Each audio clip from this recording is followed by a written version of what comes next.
قانون کی حد۔ 26 اگست 1987 کو دہلی میں بھیانک جرم کا ایک واقعہ ہوا۔ ایک فوجی افسر ایم چوپڑا کے 2 بچے سنجے اور گیتا انتہائی بے قصور طور پر مار ڈالے گئے۔ نوجوان بہن بھائیوں کے اس قتل پر ملک کا ضمیر جاگ اٹھا۔ مجرمین کی تلاش شروع ہوئی۔ بالآخر قتل کے دونوں مجرمین جسبیر سنگھ عرف بلا اور کلجیت سنگھ عرف رنگا ایک ٹرین میں سفر کرتے ہوئے آگرہ اسٹیشن پر پکڑ لیے گئے۔ اس کے بعد دونوں پر قتل کا مقدمہ چلا۔ لمبی عدالتی کارروائی کے بعد دونوں کو پھانسی دینے کا فیصلہ ہوا۔ مختلف قانونی مراحل سے گزر کر بالآخر دونوں کو 31 جنوری 1982 کو دہلی کے تہاڑ جیل میں پھانسی دے دی گئی۔ ایڈیشنل سیشن جج ایم کے چاولہ نے 5 صفحات کے فیصلے میں دونوں کے لیے موت کا حکم دیتے ہوئے لکھا، انصاف کے مقاصد صرف اسی طرح حاصل ہو سکتے ہیں کہ دونوں مجرم ہمیشہ کی نیند سلا دیے جائیں تاکہ دوسروں کو امن کے ساتھ جینے کا موقع ملے۔ ہندوستان ٹائمز 1 فروری 1982۔ جج کے یہ الفاظ انسانی قانون کی حد کو بہت اچھی طرح بتاتے ہیں۔ انسانی قانون کے بس میں صرف یہ ہے کہ وہ مجرم اور سماج کو ایک دوسرے سے جدا کر دے۔ وہ مجرم کو اس کے جرم کی حقیقی سزا نہیں دے سکتا۔ ایک شخص جب کسی معصوم جان کو ناحق ذبح کر دے تو یہ اتنا بڑا جرم ہے کہ موجودہ محدود دنیا کی کوئی بھی سزا اس کے جرم کے برابر نہیں ہو سکتی۔ دنیا کا جج بس اتنا ہی کر سکتا ہے کہ جس شخص کے اندر اس قسم کا مجرمانہ ذہن دیکھے اس کو آئندہ کے لیے سماج سے ہٹا دے۔ موجودہ دنیا کی یہ محدودیت تقاضا کرتی ہے کہ اس کے بعد ایک اور لامحدود دنیا آئے جہاں یہ کمی پوری ہو، جہاں کے جج کے امکان میں صرف یہ نہ ہو کہ وہ ظالم اور مظلوم میں جدائی کر دے، بلکہ وہ ظالم کو اس کے ظلم کی ایسی سزا دے سکے جو انصاف کے تقاضے کو پورا کرنے والی ہو۔ دلیل اور شخصیت۔ قرآن میں حضرت موسیٰ اور فرعون کا قصہ مختلف مقامات پر تفصیل سے بیان ہوا ہے۔ فرعون نے جب مصر کے جادوگروں کو بلایا اور حضرت موسیٰ سے ان کا مقابلہ ہوا تو یہ واقعہ پیش آیا کہ جادوگروں نے اپنی رسیاں اور لاٹھیاں میدان میں ڈالیں۔ وہ جادو کے زور سے سانپ کی مانند چلتی ہوئی نظر آنے لگیں۔ اس وقت حضرت موسیٰ نے خدا کے حکم سے اپنا عصا ڈالا تو وہ تمام سانپوں سے بڑا سانپ بن کر میدان میں دوڑنے لگا۔ اس نے جادوگروں کے جادو کو نگل لیا۔ وہ جدھر جدھر گیا جادوگروں کی رسیاں اور لاٹھیاں بس رسیاں اور لاٹھیاں بن کر رہ گئیں۔ یہ دیکھ کر جادوگروں نے سمجھ لیا کہ حضرت موسیٰ کا معاملہ کوئی جادو کا معاملہ نہیں ہے بلکہ وہ خدا کا معاملہ ہے۔ حضرت موسیٰ کے مظاہرے میں جادوگروں کو خدا کی معرفت حاصل ہو گئی۔ انہوں نے اسی وقت اپنے ایمان کا اعلان کر دیا۔ یہ فرعون کی کھلی ہوئی شکست تھی۔ اس نے غصے میں آ کر جادوگروں کے لیے مصر کی سخت ترین سزا کا اعلان کر دیا۔ وہ یہ کہ جادوگروں کے ہاتھ اور پاؤں کو مخالف سمتوں سے کاٹ کر انہیں تڑپایا جائے اور پھر انہیں کھجور کے تنوں پر لٹکا کر سولی دے دی جائے۔ اس سزا کو سن کر جادوگروں کی زبان سے نکلا، ہم تجھ کو ان دلائل پر ترجیح نہ دیں گے جو ہمارے پاس آئے ہیں۔ جادوگروں کے سامنے ایک طرف عظیم شخصیت تھی اور دوسری طرف کھلی ہوئی دلیل۔ شخصیت اور دلیل کے اس مقابلے میں انہوں نے وہی کیا جو ایک سچے انسان کو کرنا چاہیے۔ انہوں نے شخصیت کو نظر انداز کر دیا اور دلیل کو لے لیا۔ جب آدمی کے سامنے ایسی دلیل آ جائے جو بات کو اس طرح ثابت شدہ بنا دے کہ وہ اس کی تردید کے لیے کوئی جوابی دلیل پیش کرنے سے عاجز رہے تو اس پر لازم ہو جاتا ہے کہ وہ دلیل کو لے لے اور اس کے خلاف شخصیتوں کو چھوڑ دے۔ دلیل کا اس طرح ظہور دراصل خدا کا ظہور ہے۔ جو لوگ دلیل کے مقابلے میں شخصیت کو ترجیح دیں انہوں نے گویا خدا کے مقابلے میں غیر خدا کو ترجیح دیا۔ ایسے لوگوں کے لیے زمین و آسمان کے اندر کوئی جگہ نہیں۔ یہ غیر خدا کو اپنا خدا بنانا ہے۔ پھر خدا کی دنیا میں جو لوگ غیر خدا کو اپنا خدا بنائیں وہ کیسے یہاں کامیاب ہو سکتے ہیں؟ کائنات کا دسترخوان۔ قرآن میں ہے کہ اللہ آسمان و زمین کا نور ہے۔ سورہ نور۔ اس کا مطلب یہ ہے کہ دنیا تمام کی تمام خدائی صفات کا مظہر ہے۔ حساس قلب کو یہاں ہر چیز میں خدا کی جھلکیاں نظر آتی ہیں۔ کائنات اپنے پورے وجود کے ساتھ رزق خداوندی کا دسترخوان ہے۔ خدا پر ایمان اگر کسی آدمی کو وہ حساسیت دے دے جو خدا پر سچے ایمان سے پیدا ہوتی ہے تو کائنات میں فی الواقع اس کو ہر طرف خدا کا نور دکھائی دے گا۔ ہوا کے لطیف جھونکے جب اس کے جسم کو چھوئیں گے تو اس کو ایسا محسوس ہوگا کہ لمس خداوندی کا کوئی حصہ اسے مل رہا ہے۔ دریاؤں کی روانی میں اس کو رحمت حق کا جوش ابلتا ہوا نظر آئے گا۔ چڑیوں کے چہچہے جب اس کے کان میں رس کھولیں گے تو اس کے دل کے تاروں پر زمزمائے خداوندی کے نغمے جاگ اٹھیں گے۔ پھولوں کی مہک جب اس کے مشام جان کو معطر کرے گی تو وہ اس کے لیے خدائی خوشبو میں نہانے کے ہم معنی بن جائے گی۔ ساری کائنات مومن کے لیے رزق روحانی کا دسترخوان ہے، ویسے ہی جیسے جنت اس کے لیے رزق مادی کا دسترخوان ہوگی۔ موجودہ دنیا کی تمام چیزوں کو اس طرح بنایا گیا ہے کہ ان کو دیکھ کر انسان عبرت حاصل کرے، ان کے ذریعے وہ ان ربانی کیفیت کو پالے جو اس کے اندر ان لوگوں کے لیے رکھ دی گئی ہیں جو اللہ سے ڈرنے والے ہوں۔ ڈھاک ایک معمولی درخت ہے مگر اس کے اوپر بے حد حسین پھول اگتے ہیں۔ موسم خزاں کے پت جھڑ کے بعد اس کا درخت بظاہر ایک سوکھی لکڑی کی مانند اس سے بھی زیادہ ایک سوکھی زمین پر کھڑا ہوتا ہے۔ اس کے بعد ایک خاموش انقلاب آتا ہے۔ حیرت انگیز طور پر نہایت خوش رنگ پھول اس کی شاخوں پر کھل اٹھتے ہیں۔ سوکھی لکڑی کا ایک ڈھانچہ لطیف اور رنگین پھولوں سے ڈھک جاتا ہے۔ ایسا معلوم ہوتا ہے گویا ایک محروم اور بے قیمت وجود کے لیے خدا نے خصوصی طور پر اپنی خوبصورت چھتری بھیج دی ہے۔ ایسا اس لیے ہوتا ہے کہ کوئی بندہ خدا اس کو دیکھ کر کہے، خدایا میں بھی ایک ڈھاک ہوں، تو چاہے تو میرے اوپر حسین پھول کھلا دے۔ میں ایک ٹھنڈ ہوں، تو چاہے تو مجھے سرسبز و شاداب کر دے۔ میں ایک بے معنی وجود ہوں، تو چاہے تو میری زندگی کو معنویت سے بھر دے۔ میں جہنم کے کنارے کھڑا ہوں، تو چاہے تو مجھ کو جنت میں داخل کر دے۔ صرف کرنا کافی نہیں۔ بالٹی کے پیندے میں سوراخ ہو اور اوپر سے آپ اس میں پانی ڈالیں تو سارا پانی بہہ کر نکلتا رہے گا اور بالٹی کے اپنے حصے میں کچھ نہیں آئے گا۔ ایسا ہی معاملہ انسان کا بھی ہے۔ آدمی کا وہی عمل حقیقتاً عمل ہے جو خود اس کو کچھ دے رہا ہو۔ اگر آدمی بظاہر سرگرمیاں دکھا رہا ہو اور اس کا اپنا وجود کچھ پانے سے محروم ہو تو اس کی سرگرمیوں کی کوئی حقیقت نہیں۔ عمل وہی عمل ہے جس کے دوران آدمی کے ذہن میں شعور کی چنگاری پڑے، اس کے دل میں سوز و تڑپ کا کوئی لاوا ابلے، اس کی روح کے اندر کوئی کیفیاتی ہلچل پیدا ہو، اس کے اندر میں کوئی ایسا حادثہ گزرے جو برتر حقیقتوں کی کوئی کھڑکی اس کے لیے کھول دے۔ یہی یافت کسی عمل کی کامیابی کا اصل معیار ہے۔ وہی عمل ہے جو آدمی کو اس قسم کے تحفے دے رہا ہو۔ جس عمل سے آدمی کو یہ چیزیں نہ ملیں وہ ایسا ہی ہے جیسے سوراخ دار بالٹی میں پانی گرانا۔ دیکھنے کی چیز یہ نہیں ہے کہ آپ کیا کر رہے ہیں، دیکھنے کی چیز یہ ہے کہ آپ کیا ہو رہے ہیں۔ اگر آپ کی مصروفیات بہت بڑی ہوئی ہوں، اگر بتانے کے لیے آپ کے پاس بہت سے کارنامے ہوں مگر آپ کی اندرونی ہستی خالی ہو، آپ خود کچھ نہ ہو رہے ہوں، تو آپ کی مصروفیات محض بے فائدہ سرگرمیاں ہیں، اس کے سوا اور کچھ نہیں۔ ہوائیں ہوں مگر ان سے آکسیجن نہ ملے، پانی ہو مگر اس سے سیرابی حاصل نہ ہو، غذا ہو مگر اس سے آدمی کو قوت نہ ملے، سورج ہو مگر وہ روشنی نہ دے رہا ہو، تو ایسا ہونا نہیں ہے بلکہ نہ ہونے کی بدترین شکل ہے۔ اسی طرح جو عمل آدمی کی اپنی غذا نہ بن رہا ہو وہ عمل نہیں، صرف بے عملی ہے، مگر اس سے بھی زیادہ بے معنی کوئی چیز۔ پتھر کے اوپر آپ پانی ڈالیں تو وہ بظاہر پانی سے بھیگ جائے گا، اس کے چاروں طرف پانی پانی نظر آئے گا، مگر پتھر پانی کے مزہ اور تراوٹ کو نہیں جانتا، اس نے پانی کی اس دوسری حیثیت کا تجربہ نہیں کیا۔ اس کے برعکس ایک زندہ آدمی جب پیاس کے وقت پانی پیتا ہے تو اس کی رگیں تر ہو جاتی ہیں، وہ پانی کی حقیقت کا ایک اندرونی تجربہ کرتا ہے۔ اس مثال سے سمجھا جا سکتا ہے کہ کرنا کیا ہے اور ہونا کیا۔ کرنا یہ ہے کہ آدمی کچھ مقررہ اعمال کو بس رسمی طور پر دہرا لے، آدمی کی زبان کچھ الفاظ بولے مگر وہ الفاظ اس کے دل کی دھڑکن نہ بن رہے ہوں، آدمی اپنے ہاتھ پاؤں سے کچھ عمل کرے مگر اس کا عمل اس کی روح کو نہ چھوئے، اس کی حرکات اور سکنات اس کے دل و دماغ میں ارتعاش نہ پیدا کریں۔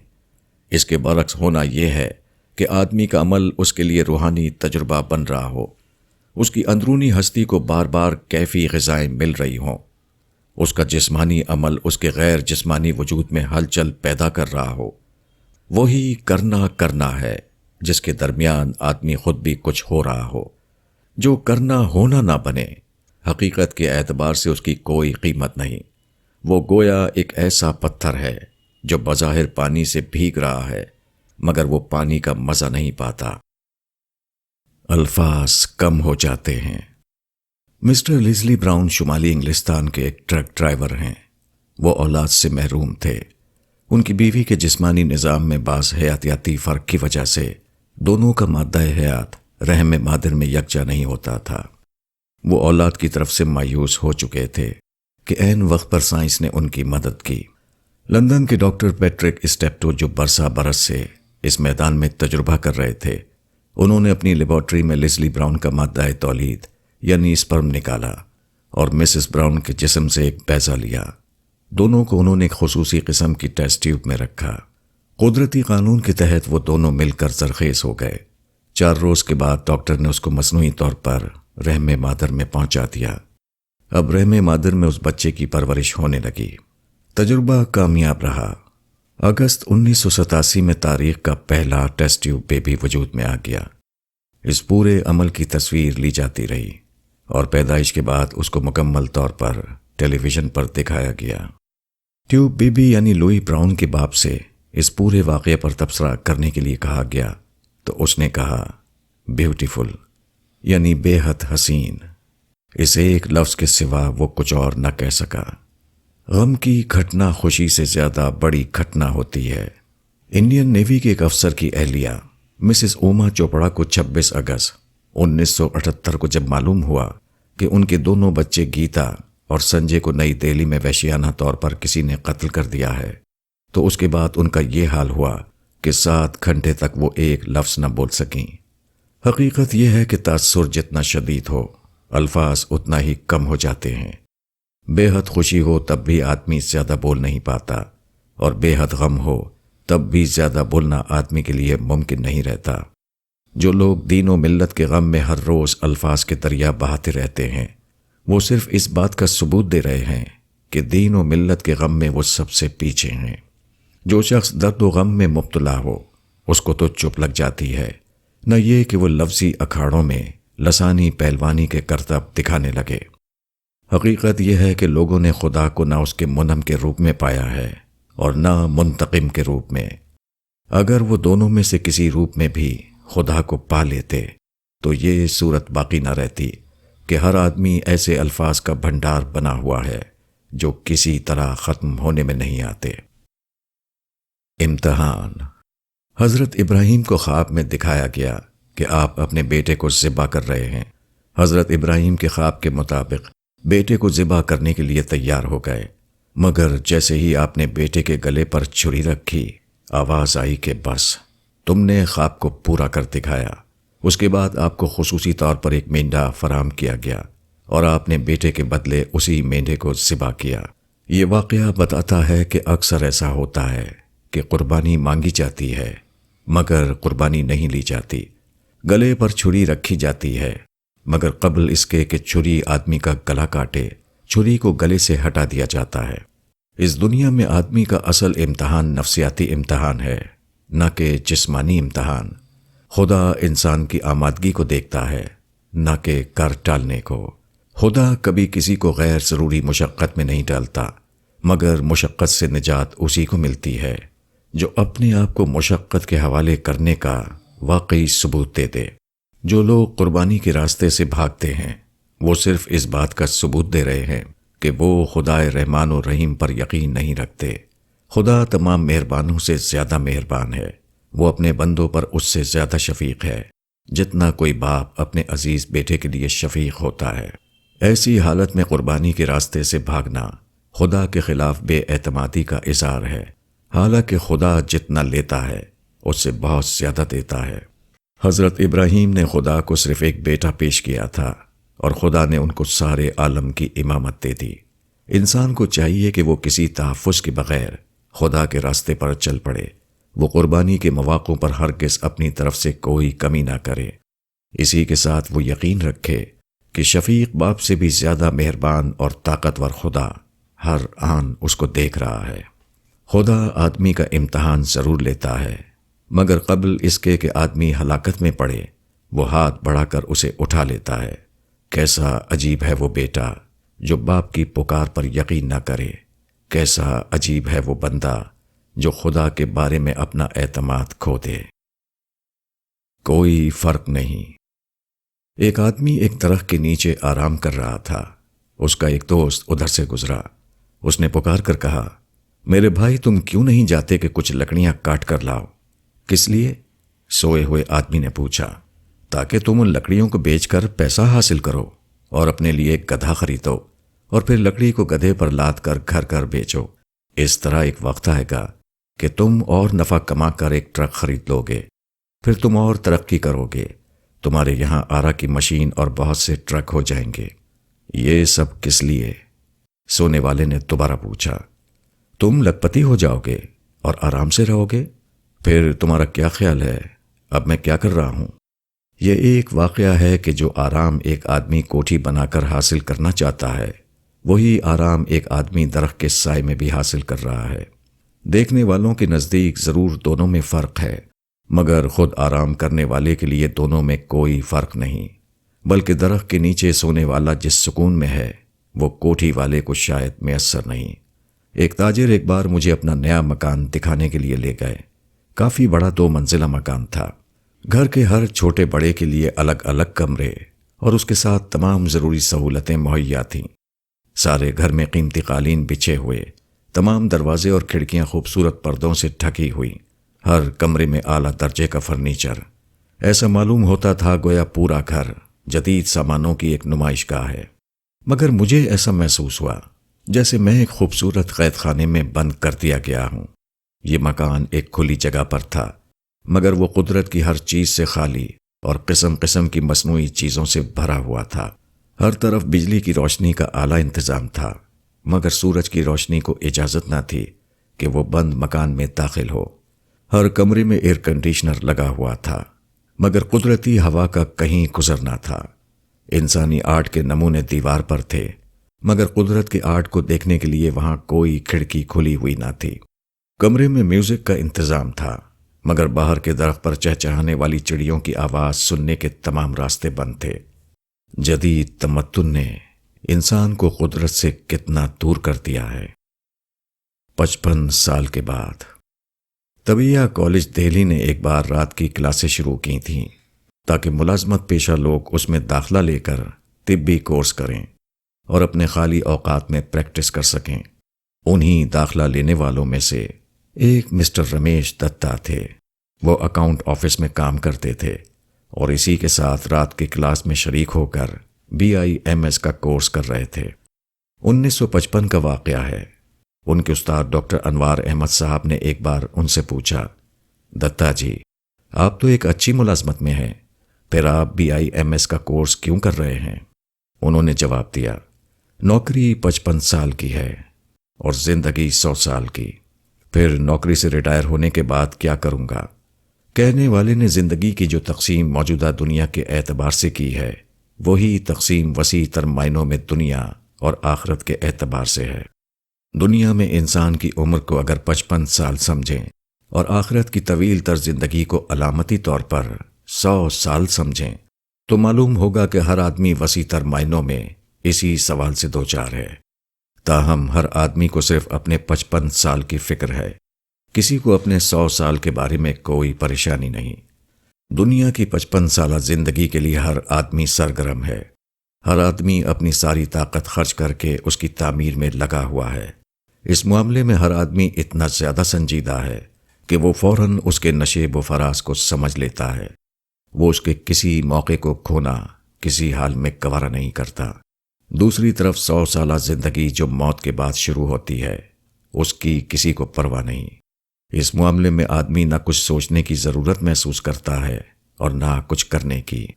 یہاں کوئی یہ کہنے والا نہیں ملتا کہ موت سے پہلے کی زندگی تو صرف 55 سال کی ہے اور موت کے بعد کی زندگی 100 سال کی۔ پھر اگر ابھی سے میں نے تیاری نہ کی تو موت کے بعد کی 100 سالہ زندگی میں کیا کروں گا؟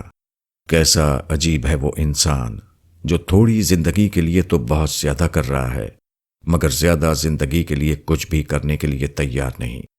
26 جنوری 1984۔ غالباً یہی صورتحال ہے جس کی طرف حدیث میں ان الفاظ میں اشارہ کیا گیا ہے: میں نے جہنم سے زیادہ سخت چیز نہیں دیکھی جس سے بھاگنے والا سو گیا ہو، اور میں نے جنت سے زیادہ قیمتی چیز نہیں دیکھی جس کا چاہنے والا سو گیا ہو۔ پرستش کیا ہے؟ نیلما دیوی ہندوستان کی ایک رقاصہ ہے۔ وہ رقص کو ایک خدائی آرٹ یعنی ڈیوائن آرٹ سمجھتی ہے۔ وہ اپنے فن میں اتنا ڈوبی ہوئی ہے کہ وہ محسوس کرتی ہے کہ وہ رقص کی صورت میں جو کچھ ظاہر کرنا چاہتی ہے وہ ان کو ظاہر نہیں کر پاتی۔ جسمانی حرکات کی محدودیت اس کی راہ میں رکاوٹ بن جاتی ہے۔ ایک انٹرویو ہندوستان ٹائمز 30 دسمبر 1983 میں اس نے کہا کہ رقص وہاں سے شروع ہوتا ہے جہاں جسمانی حرکات ختم ہو جاتی ہیں۔ نیلما دیوی کا کہنا ہے کہ وہ رقص کا کام بطور پیشے کے نہیں کرتی، یہ میرے لیے ایک طریقہ زندگی ہے۔ انٹرویو لینے والے کے الفاظ میں جب وہ رقص نہیں کرتی تو وہ اپنے آپ کو خالی محسوس کرتی ہے۔ ایسے لمحات میں اس کے پاس کوئی نقطہ ارتکاز نہیں ہوتا جس میں وہ اپنی زندگی کو مرتکز کر سکے۔ رقاصہ نے جس چیز کو طریقہ زندگی کہا اسی کا دوسرا نام پرستش ہے۔ اوپر کے اقتباس سے معلوم ہوتا ہے کہ فن کی پرستش ایک رقاصہ کے اندر پیدا ہو جائے تو وہ اس کے اندر گہرے جذبات پیدا کر دیتی ہے۔ وہ رقص کو اس کے لیے زندگی بنا دیتی ہے۔ اس کے اندر جذبات کا ایسا طوفان برپا ہوتا ہے جس کے اظہار سے وہ اپنے آپ کو عاجز محسوس کرنے لگے۔ اس کو محسوس ہوتا ہے کہ اپنے رقص کے ذریعے وہ جو کچھ کہہ سکی ہے وہ اس سے بہت کم ہے جو وہ کہنا چاہتی ہے۔ اس کے بغیر اس کی زندگی خالی ہو جاتی ہے۔ اس سے الگ ہو کر وہ محسوس کرتی ہے کہ اس کے لیے کوئی ایسا مرکزی نقطہ باقی نہیں رہا جہاں وہ اپنے وجود کو سمیٹ سکے۔ خدا کی پرستش کا معاملہ بھی ایسا ہی ہے۔ وہ ایک خدائی رقص ہے۔ جب کوئی بندہ اپنے رب کو پاتا ہے تو یہ اس کے لیے اتنا عظیم واقعہ ہوتا ہے کہ وہ رقص کر اٹھتا ہے۔ اس کا وہی حال ہو جاتا ہے جو مذکورہ مثال میں فن کے پرستار کا نظر آتا ہے۔ خدا اس کے تمام وجود کا مرکزی نقطہ بن جاتا ہے۔ خدا سے الگ اس کی اپنی کوئی زندگی نہیں ہوتی۔ خدا کے بارے میں اس کے اندر ایسے گہرے جذبات اٹھتے ہیں جن کو بیان کرنے کے لیے وہ الفاظ نہ پا سکے۔ اللہ سے ڈرنے والے۔ دنیا میں 3 قسم کے آدمی ہوتے ہیں۔ ایک وہ جو اللہ کے ڈر سے خالی ہوں۔ ایسے لوگ خاص زبان سے اللہ کا نام لیتے ہوں مگر ان کے سینے میں اللہ کے ڈر کا کوئی خانہ نہیں ہوتا۔ وہ اس طرح رہتے ہیں جیسے کہ وہ آزاد ہیں کہ جو چاہیں کریں۔ ان کے سامنے سارا سوال بس دنیا کے نفع نقصان کا ہوتا ہے۔ جس کام میں نفع نظر آئے اس کی طرف دوڑنا اور جس کام میں نقصان کا اندیشہ ہو اس سے رک جانا، یہ ان کا مذہب ہوتا ہے۔ کسی چیز کا اصولی طور پر برحق ثابت ہو جانا ان کے نزدیک کوئی اہمیت نہیں رکھتا۔ وہ ہمیشہ دلیل کے بجائے مفاد کو اصل اہمیت دیتے ہیں۔ کوئی کام کرتے ہوئے وہ کبھی یہ نہیں سوچتے کہ اس معاملے میں اللہ کی مرضی کیا ہے یا یہ کہ وہ اللہ کے سامنے کیوں کر بری الذمہ ہو سکتے ہیں۔ وہ وہاں جھک جاتے ہیں جہاں ان کا نفس جھکنے کے لیے کہے اور وہاں اکڑ جاتے ہیں جہاں ان کا نفس اکڑنے کی ترغیب دے۔ وہ اللہ سے بے خوف زندگی گزارتے رہتے ہیں یہاں تک کہ اس دنیا سے چلے جاتے ہیں تاکہ اللہ کی عدالت میں حساب دینے کے لیے کھڑے کر دیے جائیں۔ دوسری قسم ان لوگوں کی ہے جن کے دل میں حرام و حلال کا لحاظ رہتا ہے۔ ان کو یہ خیال آتا رہتا ہے کہ مرنے کے بعد اللہ کے یہاں حساب کتاب کے لیے حاضر ہونا ہے۔ عام حالات میں وہ اللہ سے ڈر کر زندگی گزارتے ہیں۔ روزمرہ کی زندگی میں کسی کو ان سے حق تلفی اور بے اخلاقی کا تجربہ نہیں ہوتا، تاہم وہ اپنی نفسیاتی پیچیدگیوں سے اٹھے ہوئے نہیں ہوتے۔ ان کا خوف خدا اتنا مکمل نہیں ہوتا کہ وہ ان کے نفس کے اندر چھپے ہوئے جذبات کا احاطہ کر لے۔ عام حالات میں وہ خدا ترس زندگی گزارتے ہیں، مگر جب کوئی غیر معمولی حالات پیش آئیں تو اچانک وہ دوسری قسم کے انسان بن جاتے ہیں۔ کبھی کسی کی محبت کا لحاظ، کبھی کسی کے خلاف نفرت کا جذبہ، کبھی اپنی عزت کا سوال ان کے اوپر اس طرح غالب آتا ہے کہ ان کا خوف خدا اس کے نیچے دب کر رہ جاتا ہے۔ یہ عمل چونکہ اکثر غیر شعوری طور پر ہوتا ہے، اس لیے بہت کم ایسا ہوتا ہے کہ وہ اپنے اوپر اپنے نفس کے اس حملے سے آگاہ ہوں اور اپنے آپ کو تھامتے ہوئے اپنے آپ کو متقیانہ روش پر قائم رکھیں۔ معمول کے حالات میں خدا ترسی کی زندگی گزارنے والا غیر معمولی حالات میں وہی کچھ کر گزرتا ہے جو پہلی قسم کے لوگ اپنی عام زندگی میں کرتے رہتے ہیں۔ تیسرا انسان وہ ہے جو پورے معنوں میں اللہ سے ڈرنے والا ہو، جو اللہ کو پہچاننے کے ساتھ خود اپنے آپ کو بھی پوری طرح پہچان چکا ہو۔ ایسا شخص صرف عام حالات ہی میں اللہ سے نہیں ڈرتا، بلکہ غیر معمولی حالات میں بھی اللہ کا خوف اس کا نگراں بنا رہتا ہے۔ کسی کی محبت جب اس کو بے خوفی کے راستے پر لے جانا چاہتی ہے تو وہ فوراً اس کو دیکھ لیتا ہے۔ کسی سے چھپی ہوئی نفرت جب اس کے نفس میں تیرتی ہے اور اس کو بے انصافی پر اکساتی ہے تو وہ چونک پڑتا ہے اور اس سے باخبر ہو کر اس کے خلاف کھڑا ہو جاتا ہے۔ ذاتی عزت و وقار کا سوال جب اس کے اندر داخل ہو کر اس کو کسی حق کے اعتراف سے روکتا ہے تو وہ بلا تاخیر اس کو جان لیتا ہے۔ اس طرح وہ اپنی تمام خامیوں سے آگاہ ہو کر اپنی اصلاح کرتا رہتا ہے۔ اس کا مسلسل احتساب اس کو ایسے مقام پر پہنچا دیتا ہے جہاں وہ اپنے آپ کو انتہائی بے لاگ نظر سے دیکھ سکے۔ بالفاظ دیگر وہ اپنے آپ کو اس حقیقی نظر سے دیکھنے لگتا ہے جس نظر سے اس کا خدا اس کو دیکھ رہا ہے۔ دینداری اصل میں اپنی ذات کی سطح پر دیندار بننے کا نام ہے۔ اپنی انا کو کچلنا اور اپنے اندرون میں خدا کو بسانا وہ چیز ہے جو اسلام کا اصل مطلوب ہے۔ جب آدمی اپنے آپ میں جینے کے بجائے خدا میں جینے لگے، جب دنیا کے بجائے آخرت اس کا مقصود بن جائے، جب پانے سے زیادہ کھونا اس کو محبوب نظر آتا ہو، تو اس نے دین کو پایا، اس نے اپنے خدا کے ساتھ اپنا تعلق قائم کیا۔ آدمی اکثر حالات میں باہر جیتا ہے، اس لیے وہ ایسے دین کو بہت جلد قبول کر لیتا ہے جو اس کو اپنے سے باہر کی زندگی میں کوئی مشغلہ دیتا ہو۔ جو دین لاؤڈ اسپیکر کی سطح پر چیخ و پکار کا پروگرام تھے، جس دین میں آدمی کو جلسے اور جلوس کی سطح پر کارنامے دکھانے کا موقع ملتا ہو، جس دین میں سیر و سیاحت کی چاشنی موجود ہو، جس دین میں حکمرانوں سے نوک جھوک کرنے کا جواز ہاتھ آتا ہو، جو دین بحث و مناظرے کی دلچسپیاں فراہم کرتا ہو، جس دین میں شامیانہ سجانے اور کھانے پینے کی دھوم مچانے کے مواقع ملتے ہوں، جس دین میں دوسروں کو گولی کا نشانہ بنا کر اس کی تڑپتی ہوئی لاش دیکھنے کا منظر نصیب ہوتا ہو، جس دین میں دوسروں کے پیسے پر مفت کی لیڈری قائم کرنے کے مواقع ہاتھ آتے ہوں۔ دین کی یہ تمام صورتیں دین کو اپنے سے باہر پانے کی صورتیں ہیں، اس لیے وہ لوگ بہت جلد ایسے دین کی طرف دوڑ پڑتے ہیں جو اپنے آپ کو بچائے ہوئے ہوں اور اپنے سے باہر دین کا ثبوت دے کر دیندار بننا چاہتے ہوں۔ دین اپنے اندر سفر کرنے کا نام ہے۔ دین اپنے آپ کو انانیت کے تخت سے اتارنا ہے۔ دین خود اپنے اندر جھانکنے کا نام ہے، نہ کہ دوسروں کا ماہر بننے کا۔ درخت اپنے آپ میں جیتا ہے، اسی طرح مومن اپنے آپ میں جیتا ہے۔ درخت اسی وقت درخت بنتا ہے جبکہ اس کی جڑیں زرخیز زمین میں قائم ہو جائیں۔ اسی طرح مومن ایک روحانی درخت ہے جو خدا کی زمین میں اگتا ہے۔ وہ زمین و آسمان سے ایمانی رزق لے کر بڑھتا رہتا ہے، یہاں تک کہ وہ خدا کی دنیا تک پہنچ جاتا ہے جس کا نام جنت ہے۔ محسوس پرستی۔ قرآن میں خدا کے مقبول بندوں کے بارے میں ارشاد ہوا ہے کہ وہ غیب پر ایمان رکھتے ہیں، اور غیر مقبول بندوں کے بارے میں کہا گیا ہے کہ وہ صرف دنیا کے ظاہر کو جانتے ہیں۔ اس سے یہ سمجھا جا سکتا ہے کہ شرک کیا ہے اور توحید کیا۔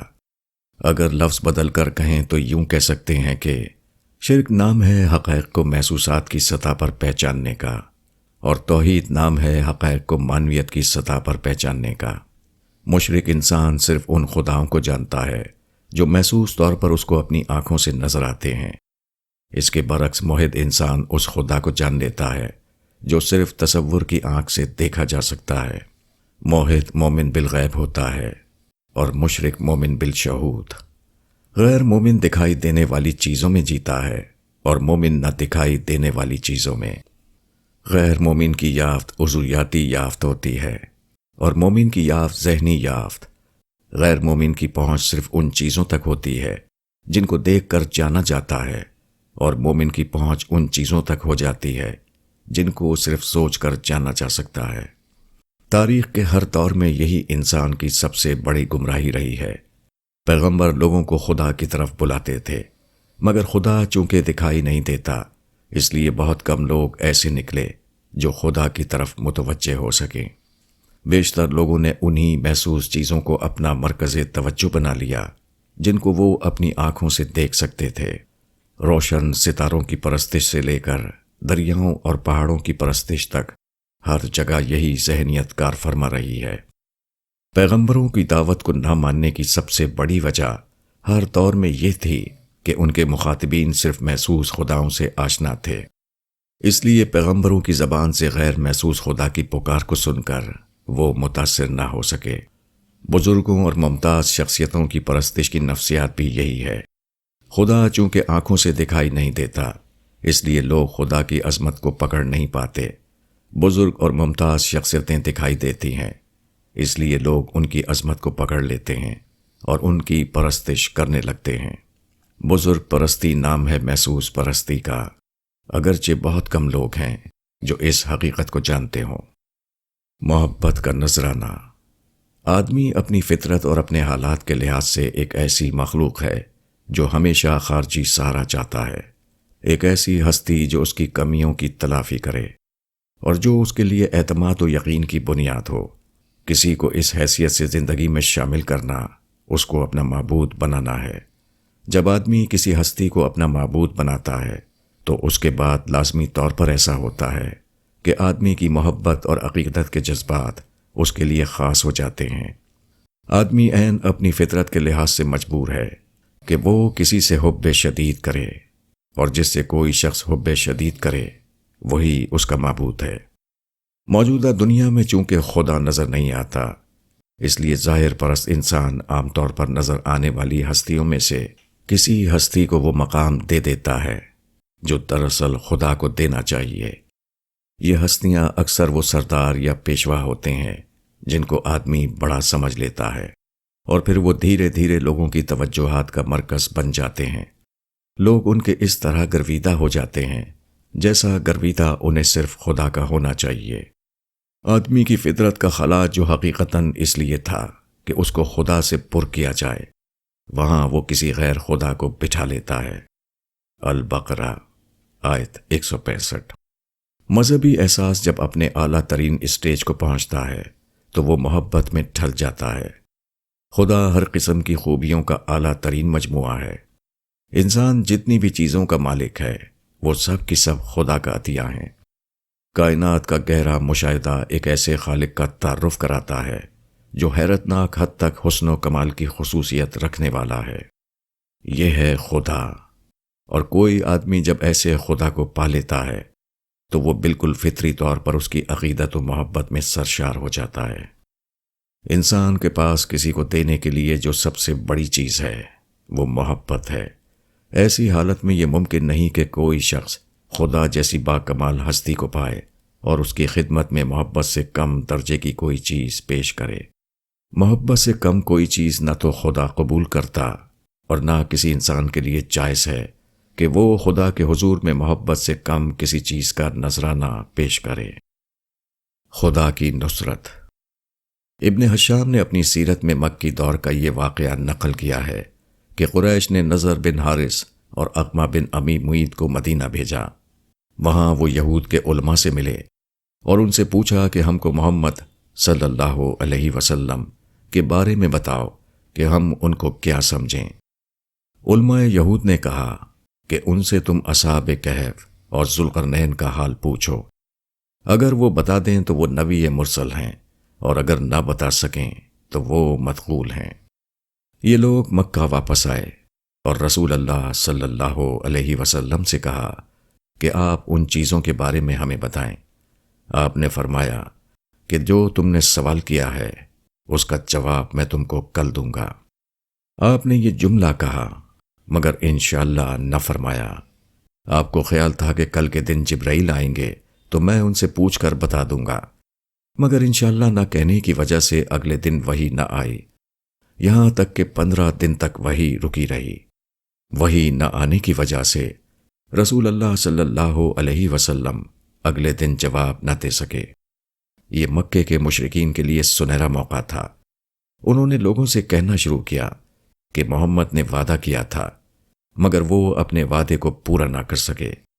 دن پر دن گزرتے رہے اور آپ کی طرف سے کوئی جواب نہ آیا۔ مکے کے مشرکین نے اس کو خوب استعمال کیا۔ انہوں نے لوگوں سے کہا کہ اب ثابت ہو گیا ہے کہ یہ پیغمبر نہیں ہے۔ اگر وہ پیغمبر ہوتے تو ضرور اپنے وعدے کے مطابق جواب دیتے۔ رسول اللہ صلی اللہ علیہ وسلم کے رات دن سخت بے چینی میں گزر رہے تھے۔ ایک ایک لمحہ پہاڑ ہو رہا تھا۔ بظاہر یہ سراسر آپ کے خلاف بات تھی، مگر اللہ تعالیٰ نے اس کو زبردست طور پر آپ کے موافق بنا دیا۔ وہ یہ کہ 15 دن وحی رکنے کی وجہ سے قریش نے سارے شہر میں اتنا پروپیگنڈا کیا کہ ایک ایک آدمی اس معاملے سے باخبر ہو گیا۔ ہر آدمی کو اشتیاق ہو گیا کہ وہ جانے کہ اس کی بابت محمد صلی اللہ علیہ وسلم کیا کہتے ہیں۔ گویا مکے والوں نے بہت بڑے پیمانے پر سننے کی فضا بنا دی۔ چنانچہ 15 دن کے بعد جب سورہ کہف اتری اور اس میں اصحاب کہف اور ذوالقرنین کا قصہ تفصیل سے بیان ہوا تو سارے لوگ اس کو سننے کے لیے دوڑ پڑے۔ سورہ کہف کے اترتے ہی وہ سارے شہر میں ایک ایک آدمی کی زبان پر تھی۔ جو تبلیغ مہینوں میں ہوتی وہ صرف ایک دن میں ہو گئی۔ اگر اللہ چاہے تو وہ اپنے کسی بندے کی غلطی کو بھی صحت کے خانے میں ڈال دے، وہ اس کے ناموافق حالات کو بھی موافق حالات میں تبدیل کر دے۔ دل کا سکون۔ آج کی دنیا ترقی یافتہ دنیا کہی جاتی ہے، مگر یہ تمام ترقیاں صرف چیزوں کی ہوئی ہیں۔ جہاں تک انسان کا تعلق ہے وہ بدستور غیر ترقی یافتہ حالت میں پڑا ہوا ہے۔ انسان پیچھے ہے اور چیزیں آگے۔ سب سے بڑی چیز جو انسان چاہتا ہے وہ سکون ہے، مگر آج کسی کو سکون حاصل نہیں۔ جدید مادی ترقیوں نے صرف یہ کیا ہے کہ انسان سے اس کا سکون چھین لیا ہے۔ یہ ترقیاں انسان کو سکون دینے میں سراسر ناکام ثابت ہوئی ہیں۔ موجودہ دنیا میں ایک عجیب تضاد نظر آتا ہے۔ یہاں سامان سکون ہے مگر سکون نہیں۔ یہاں قہقہوں کا شور ہے مگر دل کا چین نہیں۔ یہاں خوشیوں کے اسباب کے ڈھیر لگے ہوئے ہیں مگر حقیقی خوشیاں کہیں دکھائی نہیں دیتی۔ اس کی وجہ کیا ہے؟ اس کی وجہ بالکل سادہ ہے۔ ہم روح جیسی برتر چیز کو مادہ جیسی کمتر چیز کے ذریعے خوش کرنا چاہتے ہیں، اور ایسا ہونا کبھی اس دنیا میں ممکن نہیں۔ جولین آف ناروچ نے صحیح کہا ہے کہ ہماری روح کبھی ان چیزوں میں سکون نہیں پا سکتی جو خود اس سے نیچی ہوں۔ انسان اشرف المخلوقات ہے۔ وہ ہماری معلوم دنیا کی سب سے برتر مخلوق ہے۔ اس کائنات میں انسان کے اوپر صرف ایک ہی ذات ہے اور وہ خود خالق ہے۔ یہی واقعہ یہ ثابت کرنے کے لیے کافی ہے کہ انسان کے لیے سکون اور راحت کا واحد ذریعہ صرف یہ ہے کہ وہ اپنے خالق کو پالے۔ اس سے کم تر کوئی چیز اس کے لیے سکون اور راحت کا سبب نہیں بن سکتی۔ یہی حقیقت ہے جو قرآن میں ان لفظوں میں بیان کی گئی ہے۔ جو لوگ ایمان لائے اور ان کے دلوں کو اللہ کی یاد سے اطمینان ملتا ہے، جان لو اللہ کی یاد ہی سے دلوں کو اطمینان ہوتا ہے۔ شکر کی اہمیت۔ چارلس ریکٹر ایک امریکی سائنسدان ہیں۔ وہ زلزلے کے ماہرین میں سمجھے جاتے ہیں۔ انہوں نے ایک مخصوص پیمانہ دریافت کیا جو آج دنیا بھر میں زلزلے کی پیدا کردہ طاقت کو ناپنے کے لیے استعمال کیا جاتا ہے۔ اس کو ریکٹر پیمانہ کہتے ہیں۔ چارلس ریکٹر نے کیلیفورنیا کے انسٹی ٹیوٹ آف ٹیکنالوجی میں نصف صدی تک زلزلے کا مطالعہ کیا ہے۔ انہوں نے کہا، ان سے پوچھا جاتا ہے کہ زلزلے کے خطرے سے بچنے کے لیے آدمی کو کہاں بھاگنا چاہیے۔ کیلیفورنیا میں اس کا جواب بالکل سادہ ہے، وہ یہ کہ کہیں نہیں۔ امریکہ کی 48 ریاستوں میں زلزلے کا سب سے کم خطرہ فلوریڈا اور ساحلی ٹیکساس میں ہے۔ مگر پھر میں سوال کروں گا کہ طوفان کے بارے میں ان کا کیا خیال ہے؟ حقیقت یہ ہے کہ ہر علاقے کے اپنے کچھ خطرات ہیں، اس لیے واحد بدل یہ ہے کہ آدمی کسی دوسرے مقام پر چلا جائے اور کسی دوسرے خطرے کو گوارا کرے۔ ہندوستان ٹائمز، 7 اکتوبر 1980۔ آدمی کا یہ مزاج ہے کہ جو کچھ اس کو ملا ہوا ہے اس پر وہ مطمئن نہیں ہوتا، اور جو کچھ نہیں ملا ہے اس کے پیچھے دوڑتا ہے۔ اسی مزاج کا یہ نتیجہ ہے کہ ہر آدمی غیر مطمئن زندگی گزارتا ہے۔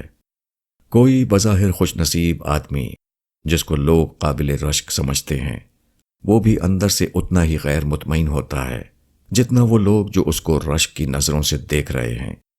ہر شخص کو کوئی نہ کوئی نعمت ملی ہوئی ہے، مگر جس کے اندر شکر کی نفسیات نہیں ہوتی وہ غیر حاصل شدہ نعمت کی طرف متوجہ رہتا ہے، اور جو نعمت بر وقت اسے حاصل ہے اس کو حقیر سمجھتا ہے۔ ایسے آدمی کے اندر اپنے خدا کے لیے شکر کا جذبہ نہیں ابھرتا، وہ عین اسی چیز سے محروم رہ جاتا ہے جس کو اسے سب سے زیادہ اپنے سینے کے اندر پرورش کرنا چاہیے۔ موجودہ دنیا کو خدا نے اس طرح بنایا ہے کہ یہاں مکمل راحت کسی کے لیے نہیں۔ ایک جغرافیہ کا آدمی وہاں کے مسائل سے گھبرا کر دوسرے جغرافیہ میں چلا جائے تو اس کو دوسرے جغرافیہ میں پہنچ کر معلوم ہوگا کہ یہاں بھی مسائل ہیں۔ اسی طرح اگر کم آمدنی والے کے مسائل ہیں تو زیادہ آمدنی والے کے بھی مسائل ہیں۔ اگر بے زور آدمی کے مسائل ہیں تو ان کے بھی مسائل ہیں جن کو زور و قوت حاصل ہے۔ امتحان کی اس دنیا میں کسی آدمی کو مسائل سے فرصت نہیں۔ آدمی کو چاہیے کہ وہ جن مسائل کے درمیان ہے ان کو گوارا کرتے ہوئے اپنا سفر جاری رکھے۔ اس کی توجہات کا مرکز خدا کی رضا حاصل کرنا ہو، نہ کہ مسائل سے پاک زندگی کا مالک بننا، کیونکہ وہ تو آخرت سے پہلے ممکن ہی نہیں۔ خدا کی یاد۔ اخبار ہندوستان ٹائمز کے ایڈیٹر ایک فیلڈ اسٹڈی 15 مئی 1982 کے ذریعے ہندوستانی لوگوں کا مزاج معلوم کیا۔ وہ اپنے مطالعے کے بعد اس نتیجے پر پہنچے کہ ہندوستانیوں کا حال یہ ہے کہ جب کوئی مصیبت پڑتی ہے تو خدا ان کے یہاں سب سے اوپر ہوتا ہے، جب ہر چیز ٹھیک ہو تو پیسہ سب سے اوپر آ جاتا ہے اور خدا کو دوسرے درجے میں پہنچا دیتا ہے۔ یہ بات نہ صرف ہندوستانیوں کے لیے صحیح ہے بلکہ وہ عام انسانوں کے لیے بھی بڑی حد تک درست ہے۔ انسان کا حال یہ ہے کہ تکلیف اور بے بسی کے لمحات میں وہ سب سے زیادہ خدا کو یاد کرتا ہے۔ اس وقت اس کی ساری توجہ خدا کی طرف لگ جاتی ہے، مگر جب حالات اچھے ہوں اور کوئی پریشانی سامنے نہ ہو تو وہ اپنے مادی مفادات کو اپنی تمام توجہ کا مرکز بنا لیتا ہے۔ مگر اس قسم کی خدا پرستی نہیں، وہ صرف آدمی کے اس جرم کو بتاتی ہے کہ وہ اپنے رب کو بھولا ہوا تھا۔ وہ وقت جب کہ اسے خدا کو یاد کرنا چاہیے تھا، اس وقت اس نے خدا کو یاد نہیں کیا، یہاں تک کہ خدا نے اس کی حقیقت اس پر کھول دی، اس کی آنکھ سے غفلت کا پردہ ہٹ گیا۔ جب ایسا ہوا تو وہ گھبرا کر خدا کو پکارنے لگا۔ انسان ایک آزاد اور با اختیار مخلوق ہے، اس سے آزادانہ خدا پرستی مطلوب ہے، نہ کہ مجبورانہ۔ انسان کا یاد کرنا وہ یاد کرنا ہے جبکہ اس نے راحت کے لمحات میں خدا کو یاد کیا ہو۔ راحت کے وقت خدا کو بھلائے رکھنا اور جب مصیبت آئے تو خدا کی طرف دوڑنا ایک ایسا عمل ہے جس کے خدا کے یہاں کوئی قیمت نہیں۔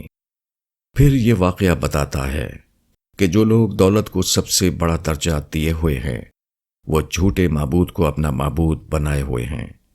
جو چیز مصیبت کے وقت آدمی کا سہارا نہ بنے، جس کو آدمی خود نازک لمحات میں بھول جائے، وہ کسی کا معبود کس طرح ہو سکتی ہے؟ مومن کا ذہن۔ ایک روز کا واقعہ ہے، میں انگریزی اخبار پڑھ رہا تھا۔ اچانک مجھ پر ایک عجیب تجربہ گزرا۔ مجھ کو محسوس ہوا کہ کاغذ پر چھپے ہوئے انگریزی زبان کے الفاظ کو میں اردو زبان میں سمجھ رہا ہوں۔ میری آنکھ اگرچہ ان کو انگریزی زبان میں پڑھ رہی ہے، مگر میرا ذہن ان کو اردو زبان میں لے رہا ہے۔ یہی ہر شخص کا معاملہ ہے، خواہ وہ اردو کا آدمی ہو یا کسی دوسری زبان کا۔ آدمی کسی بات کو ہمیشہ اپنی مادری زبان میں سمجھتا ہے۔ کان یا آنکھ کے راستے سے بظاہر آدمی کے اندر ٹیبل کا لفظ داخل ہوتا ہے، مگر اردو کا ایک آدمی ٹیبل کو صرف اس وقت سمجھ پاتا ہے جبکہ اس کا ذہن اس کو میز میں تبدیل کر لے۔ اسی طرح انگریزی کا ایک آدمی جب میز کا لفظ سنتا ہے تو وہ اس کو صرف اس وقت سمجھتا ہے جبکہ اس کا ذہن اس کو ٹیبل کی صورت میں ڈھال لے۔ انسانی ذہن کے اندر ایک اجنبی زبان کا لفظ داخل ہوتا ہے، اس کے بعد ایک حیرتناک واقعہ ہوتا ہے۔ ذہن اس کو ایک انتہائی پیچیدہ نظام سے گزار کر پراسرار طور پر اس کو اپنی مادری زبان میں تبدیل کر لیتا ہے۔ یہ واقعہ تمثیل کے اندر میں بتاتا ہے کہ مومن کا معاملہ اس دنیا میں کیا ہے۔ مومن اس دنیا میں اس طرح رہتا ہے کہ ہر چیز جو اس کے اندر داخل ہوتی ہے وہ فی الفور خدائی حقیقت میں تبدیل ہو جاتی ہے۔ باہر جو چیز ایک مادی واقعہ ہے وہ مومن کے ذہنی سانچے میں آ کر روحانی واقعہ بن جاتی ہے۔ ایک معاملہ جو باہر بظاہر انسانی معاملہ تھا وہ مومن کے ذہن میں داخل ہوتے ہی خدائی معاملے میں تبدیل ہو جاتا ہے۔ ایک دنیاوی چیز مومن کے ذہن میں پہنچ کر اخروی چیز کی صورت اختیار کر لیتی ہے۔ مومن کا ذہن ایک انتہائی پیچیدہ کارخانہ ہے جو ہر واقعے کو ربانی واقعے میں تبدیل کر دیتا ہے۔ اس خدائی کارخانے میں ہر وقت ایک عظیم عمل جاری رہتا ہے۔ اس کے اندر خام مال داخل ہوتا ہے اور وہ تیار مال بن کر باہر آتا ہے۔ ایک بظاہر بے معنی چیز اس سے گزر کر ایک انتہائی بامعنی چیز کی صورت میں ڈھل جاتی ہے۔ وہی شخص مومن ہے جس کا وجود اس قسم کا ایک ربانی کارخانہ بن جائے۔ خدائی کارخانہ۔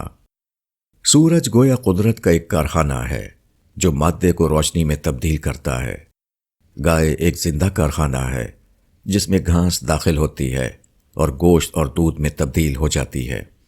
اسی طرح درخت قدرت کا ایک کارخانہ ہے جس میں مٹی اور پانی اور گیس داخل ہوتے ہیں اور وہ پھول اور پھل میں تبدیل ہو جاتے ہیں۔ یہ عمل جو سورج اور درخت اور جانور میں کامیابی کے ساتھ ہو رہا ہے، یہی عمل انسان سے بھی اس کے خالق کو مطلوب ہے۔ فرق یہ ہے کہ کائنات کی دوسری چیزوں میں تبدیلی کا عمل قانون قدرت کے تحت مجبورانہ طور پر انجام پاتا ہے، اور انسان میں تبدیلی کا یہ عمل خود انسان کے اپنے ارادے کے تحت اختیارانہ طور پر انجام دیا جاتا ہے۔ دوسری چیزوں میں تبدیلی مادی اعتبار سے ہو رہی ہے اور انسان کے اندر خدائی اعتبار سے۔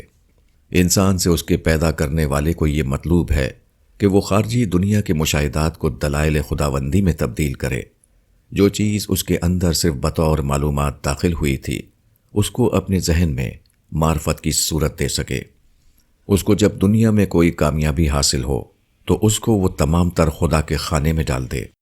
اس کو جب کوئی ناکامی ہو تو اس کے ذریعے وہ عجز سے انسانی کی حقیقت کو دریافت کرے۔ اس کو جب کسی سے شکایت ہو تو اس کا اندرونی نظام اس کو معنی اور درگزر کی صورت میں تبدیل کر دے، وغیرہ۔ جو زمین اپنی مٹی کو درخت کی صورت میں تبدیل کرے اس کو زرخیز زمین کہا جاتا ہے، اور جو زمین اپنی مٹی کو درخت کی صورت میں تبدیل نہ کر سکے وہ بنجر زمین کہی جاتی ہے۔ یہی معاملہ انسان کا بھی ہے۔ جو انسان اپنے اندرونی نظام کو اس طرح بیدار کرے کہ وہ خام چیزوں کو اعلیٰ چیزوں میں تبدیل کرنے لگے، وہ مومن ہے، اور جس انسان کا اندرونی کارخانہ ایسے کرنے میں ناکام رہے وہ کافر ہے۔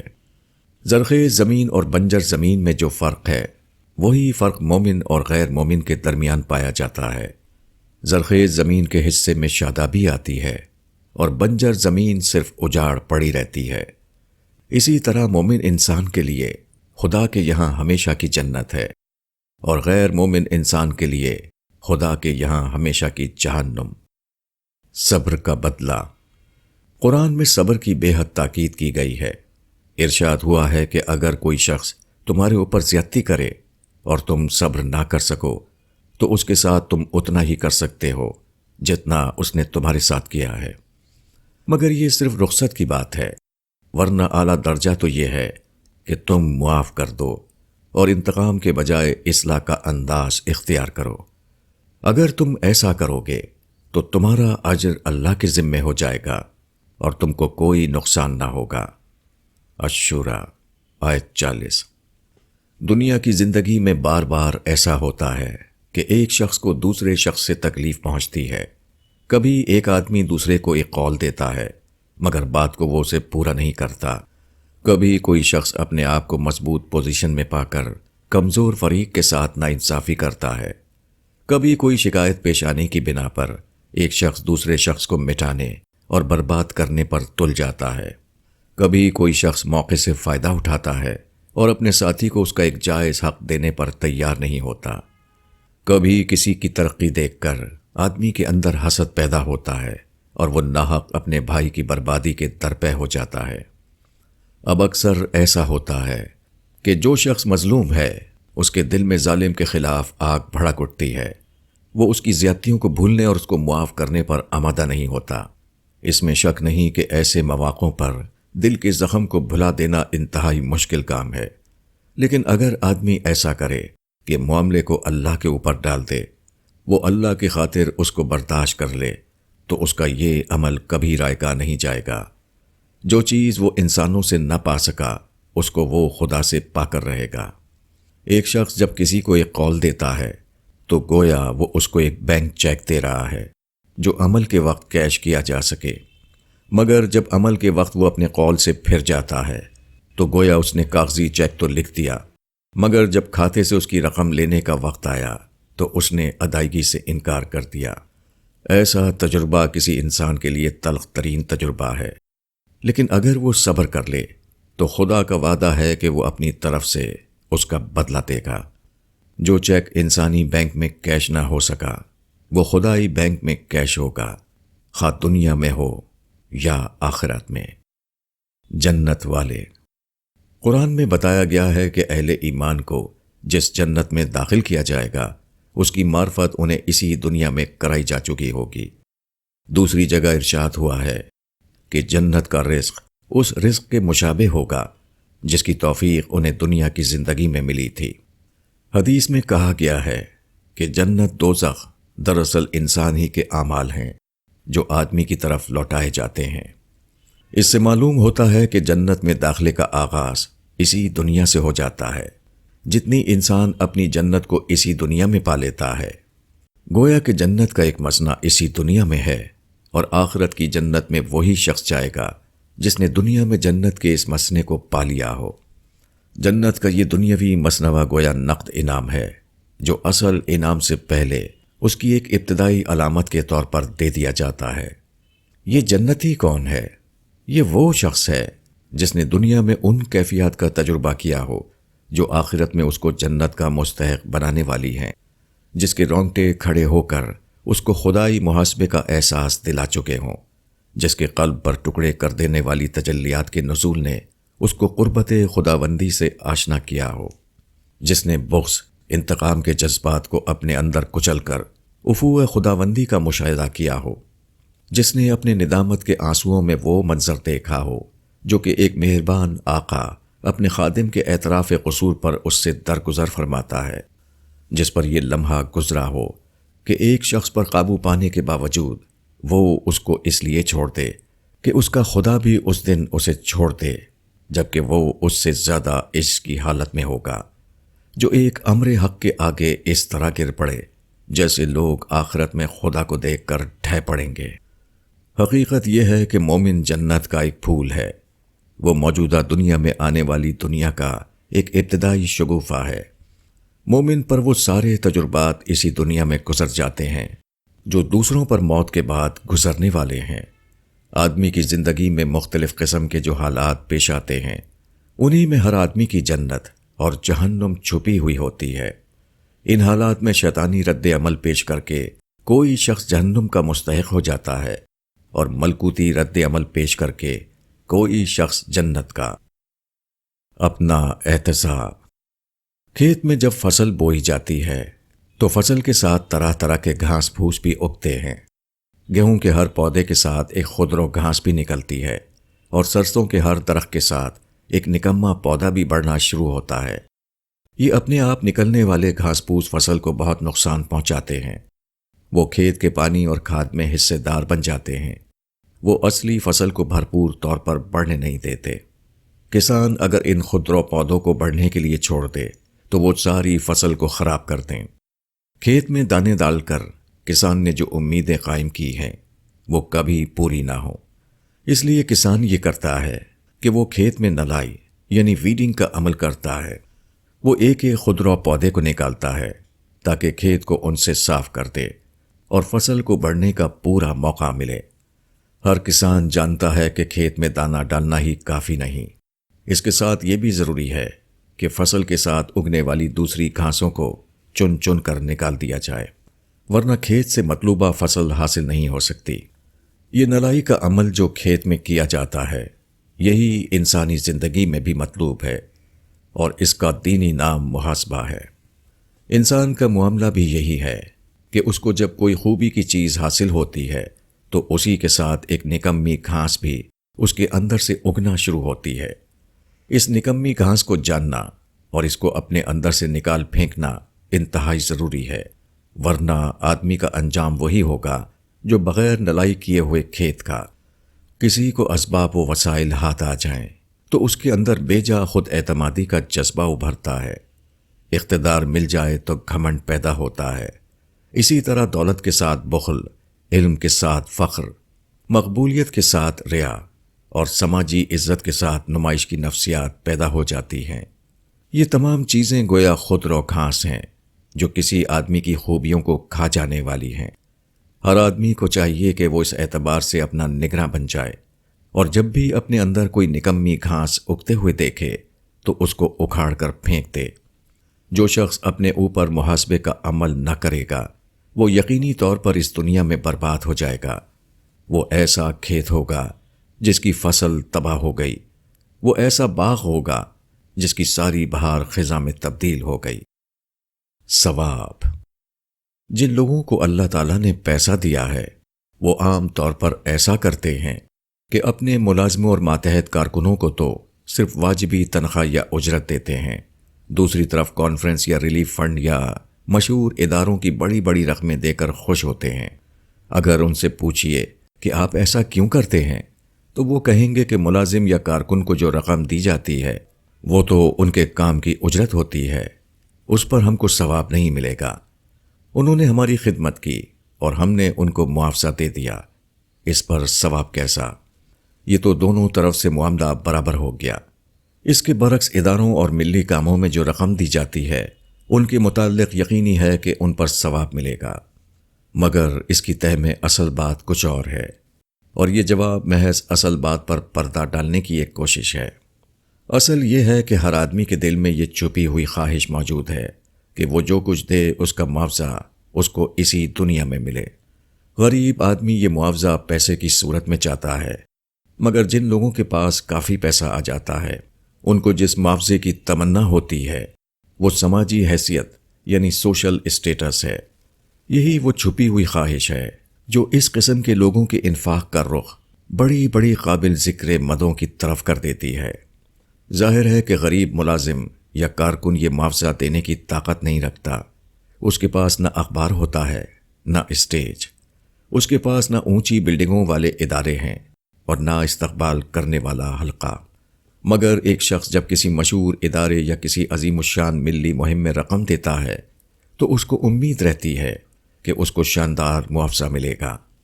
جلسوں کی صدارت، عوامی مواقعوں پر نمایاں نشست، اداروں میں پرزور استقبال، سماجی حیثیت میں اضافہ، اخباروں میں نام چھپنا اور بڑے بڑے لوگوں کی صف میں جگہ ملنا وغیرہ۔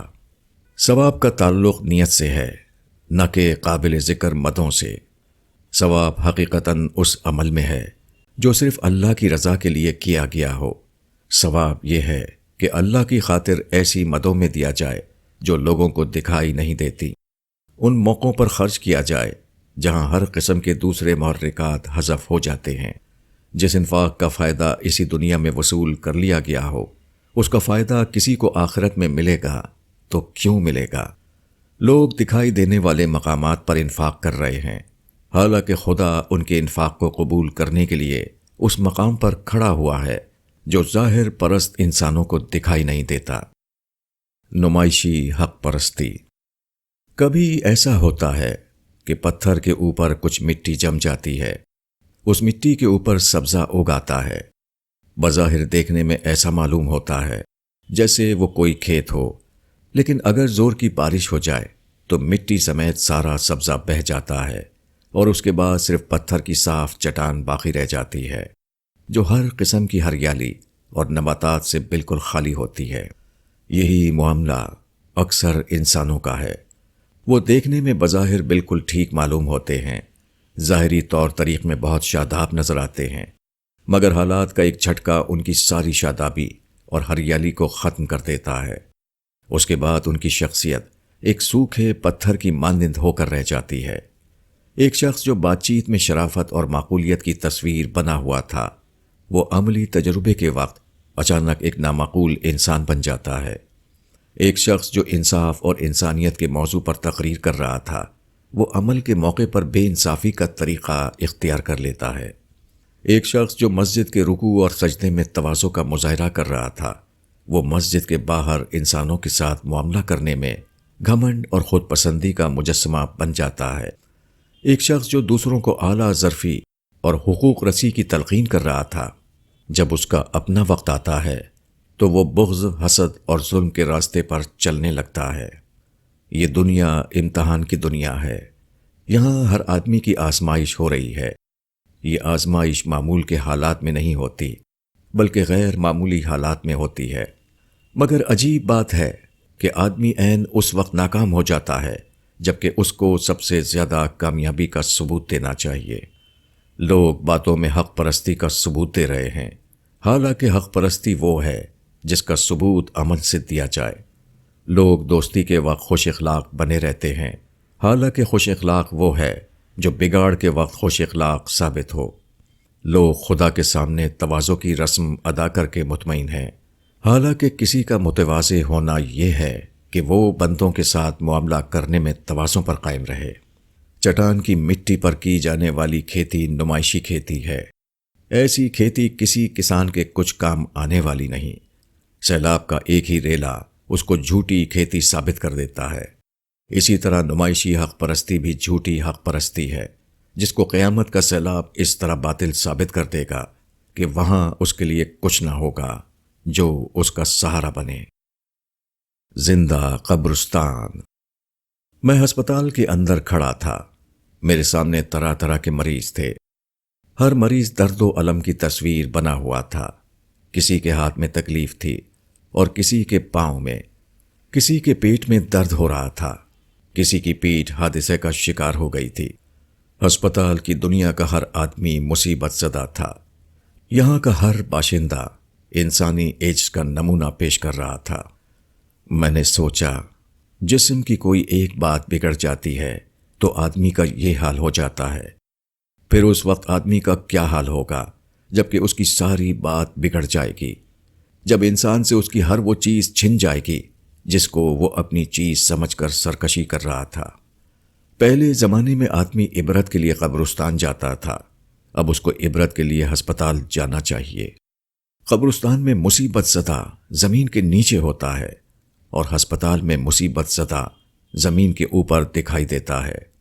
قبرستان میں عبرت کی چیز کو سوچ کر تصور میں لانا پڑتا ہے اور ہسپتال میں عبرت کی چیز بالکل زندہ حالت میں آنکھ کے سامنے موجود ہوتی ہے۔ ہسپتال گویا زندہ قبرستان ہے۔ ہسپتال کی دنیا سراپا عبرت کی دنیا ہوتی ہے۔ کوئی آدمی حادثے کا شکار ہو کر یہاں آتا ہے، کوئی سخت بیماری میں مبتلا ہے، کسی کے جسم میں کوئی ضروری چیز کم ہو گئی ہے۔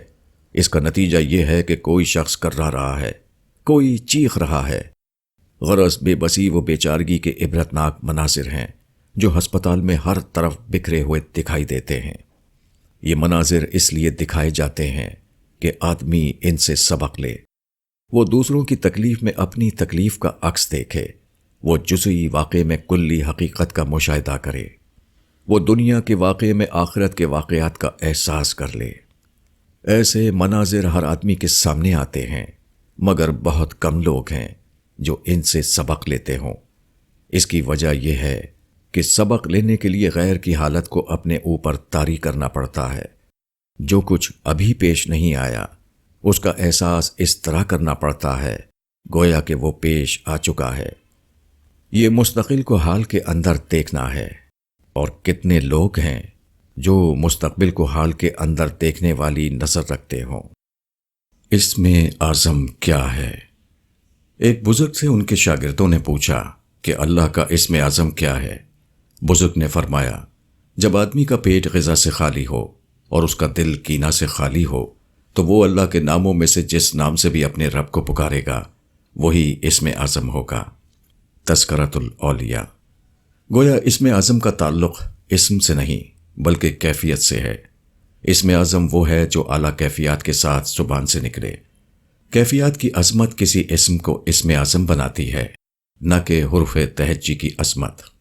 پیٹ خالی ہونا اس بات کی علامت ہے کہ آدمی مادیات کے غلبے سے آزاد ہے، اور دل میں کینہ نہ ہونا بتاتا ہے کہ آدمی اپنے سینے میں کسی قسم کی نفسیاتی پیچیدگی لیے ہوئے نہیں ہے۔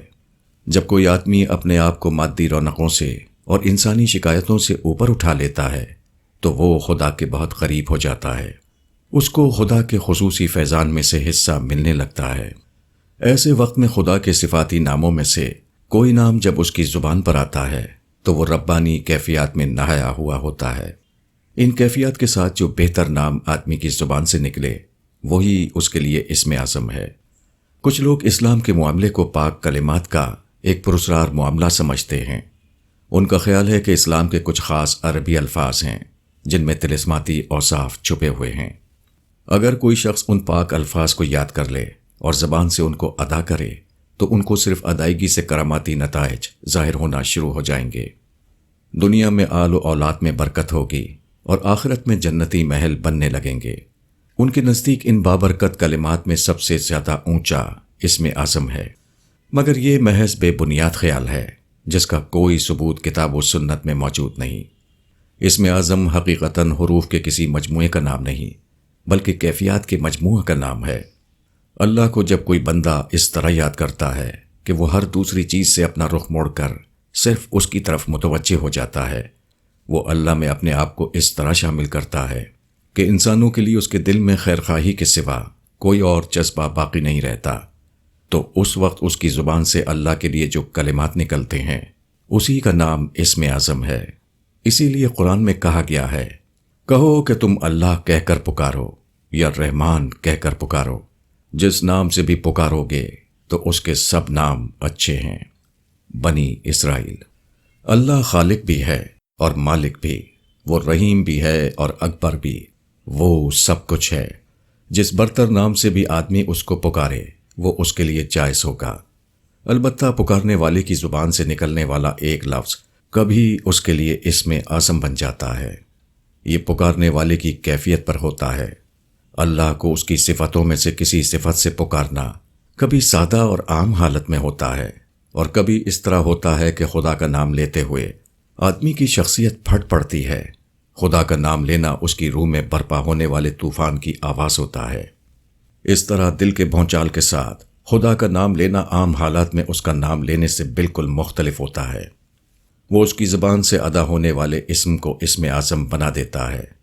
بندہ جب اللہ کی عظمتوں کے احساس سے سرشار ہو اور اس کی سرشاری زبان پر لفظ کی صورت میں ڈھل جائے تو یہی اللہ کو اسم اعظم کے ساتھ یاد کرنا ہے۔ جھوٹی دھوم۔ ٹائمز آف انڈیا 30 مئی 1985 میں ہندوستانی شادیوں کے بارے میں ایک سبق آموز رپورٹ شائع ہوئی۔ اس کا عنوان ہے ہیلی کاپٹر بارات۔